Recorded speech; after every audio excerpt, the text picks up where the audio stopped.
بسم اللہ الرحمن الرحیم. السلام علیکم. I'm Adish Ashraf and I'm a clinical psychologist. اور اپنے چینل پہ میں آپ کے لیے سائیکولوجیکل کنٹینٹ اپلوڈ کرتی ہوں. کیا آپ جانتے ہیں کہ ہماری زندگی میں نان وربل کمیونیکیشن کی کتنی امپورٹنس ہے؟ بلکہ میں تو یہ کہوں گی کہ نان وربل کمیونیکیشن کی امپورٹنس وربل کمیونیکیشن سے بھی زیادہ ہے. تو سب سے پہلے میں تھوڑا سا ایکسپلین کرتی ہوں کہ نان وربل کمیونیکیشن ہوتی کیا ہے. اس میں ہمارے جیسچرز آ جاتے ہیں، جو بھی ہم اشارے کر کے بات کرتے ہیں. اس میں ہمارا آئی کانٹیکٹ آ جاتا ہے. اس میں ہگز آ سکتے ہیں. آپ کسی کو دور سے اشارہ کر رہے ہیں اپنے پاس بلانے کے لیے یا دور جانے کے لیے، وہ جیسچرز آ جاتے ہیں. مطلب ہر قسم کا وہ رابطہ جو زبان کے بغیر ہوتا ہے، جو بولے بغیر ہوتا ہے، اس کو ہم نان وربل کمیونیکیشن کہتے ہیں. اور نان وربل کمیونیکیشن اگر نہ ہو تو آپ کو وہ انسان بڑا ریزسٹنٹ سا لگے گا. کچھ لوگ ہوتے ہیں جو آئی کانٹیکٹ بالکل شو نہیں کرتے یا بہت کم شو کرتے ہیں. ان سے ملاقات کر کے آپ کو ایسے لگتا ہے کہ اس بندے میں کانفیڈنس نہیں ہے شاید. ایون جب آپ کسی ڈیبیٹس میں پارٹیسپیٹ کرتے ہیں یا آپ کسی انٹرویو کے لیے جاتے ہیں، تو اس میں نان وربل کمیونیکیشن بہت امپورٹنٹ ہوتی ہے کہ آپ کا باڈی لینگویج کیا ہے، آپ کس طرح سے اس انسان کے ساتھ آئی کانٹیکٹ کر رہے ہیں، اپنے جیسچر شو کر رہے ہیں. یہ چیزیں بہت میٹر کرتی ہیں کمیونیکیٹ کرنے میں. اور اس کی ایک ریزن یہ بھی ہو جاتی ہے کہ جو وربل کمیونیکیشن ہے وہ بالآخر تو دونوں کمیونیکیشنز برین میں ہی جا کے پروسیس ہونی ہے، لیکن جو وربل کمیونیکیشن ہے وہ وایا ایئر جاتی ہے. مطلب لوگ کان سے سنتے ہیں اور پھر وہ برین میں جا کے پروسیس ہوتی ہے. اور جو نان وربل کمیونیکیشن ہے وہ وایا آئیز جاتی ہیں.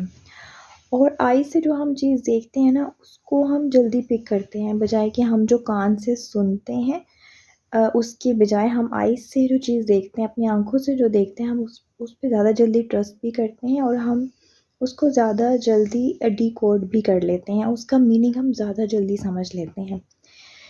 اس لیے جن لوگوں کے پاس نان وربل کمیونیکیشن کی سکلز ہوتی ہیں نا، وہ بڑے سکسیزفل رہتے ہیں، بجائے کہ یہ کوئی بندہ بالکل ہی ریزسٹنٹ ہو جو بالکل نان وربل کمیونیکیشن شو ہی نہیں کر رہا.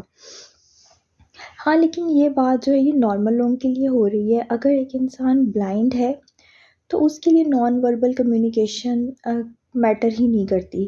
اس کے لیے امپورٹنٹ ہی وربل کمیونیکیشن ہے، کیونکہ وہ ہر چیز کو جب ہم وربلی بولیں گے وہ تبھی سمجھے گا.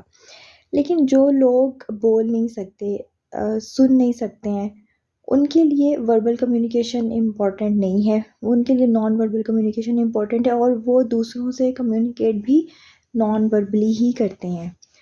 تو نان وربل کمیونیکیشن کی سکلز ہمیں بالکل ہونی چاہیے. یہ ویسے تو زیادہ تر نیچرلی ہوتی ہے، کچھ لوگ زیادہ شو کرتے ہیں. اس میں ہماری اسمائلز بھی آ جاتی ہیں. اس میں ہمارے جس کو کہتے ہیں تیوری چڑھانا، ایسے بل ڈالتے ہیں ماتھے پہ، وہ بھی آ جاتے ہیں. مطلب ہر قسم کی ایسی کمیونیکیشن جو ہم بول کے نہیں کرتے. ہمارا غصہ جو ہے وہ، اگر آپ کی ٹون بالکل نارمل جا رہی ہے، کچھ لوگوں کی ٹون بالکل نارمل ہوتی ہے لیکن ان کے ایکسپریشن اس طرح کے ہوتے ہیں کہ آپ کو پتہ لگتا ہے کہ وہ لوگ غصے میں ہیں. تو اسی طرح سے بعض لوگ جو ہوتے ہیں وہ اسمائل کر کے بات کرتے ہیں، لیکن ان کے الفاظ بڑے سخت ہوتے ہیں. تو ان کی جو اسمائل ہوتی ہے نا، وہ ہی ان کی کمیونیکیشن میں جو ہے نا، وہ ان کی کمیونیکیشن میں وہی چیز ویلیو کرتی ہے. بے شک وہ بظاہر جو ہے وہ اسمائل کر رہے ہوتے ہیں، لیکن بظاہر وہ اسمائل کر رہے ہوتے ہیں اور وہ بول روڈ ورڈز بھی رہے ہوں، تو ان کی جو گفتگو ہے وہ اور طرح کے میننگ میں لوگ لے جاتے ہیں. تو اپنی زندگی میں نان وربل کمیونیکیشن کو بہت بہتر کریں، کیونکہ یہ آپ کے بہت سے پرابلمس کو ویسے ہی آٹومیٹکلی سالو کر دیتی ہے. تھینک یو سو مچ. اللہ حافظ.